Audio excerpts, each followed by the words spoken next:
আমাদের ফার্স্ট কাজ, তো আমরা কাজ আরম্ভ করছি। ঠিক আছে, কাজ দেখো ভাই, ভালো লাগলে কমেন্ট করবা, লাইক করবা, আর একটু পাশে থাকলে ভালো হতো। তা দেখো কাজ আরম্ভ হবে। এখন আমাদের পিলার রেডি হচ্ছে, পুরা রেডি হওয়ার পরে লাগবে।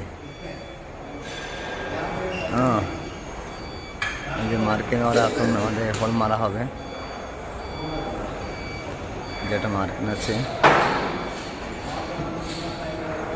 তারপর আজকে এমনিতেই রবিবার, তা আমাদের ছুটি থাকে না, রবিবারেও কাজ করতে হয়। আমরা রবিবারে 4টে অবধি কাজ করি, 4টে, 4:30, 5টা অবধি কাজ করি। তা এবার দেখো চশমা লাগাচ্ছে, চশমা, হ্যান্ডগ্লোভস, হেলমেট, জ্যাকেট, সেফটি ব্যাগ। এই মেশিনটা তুলছে, মেশিনে ওদের হলটা হবে। বুঝতে পেরেছে ভাই? এবার দেখো ভাই ভিডিও, এবার দেখো ভাই ভিডিওটা ভালো লাগবে, এই পর্যন্ত দেখতে হবে ভাই, এই পর্যন্ত দেখতে ভালো হবে, পুরো ভিডিওটা দেখবে ভাই।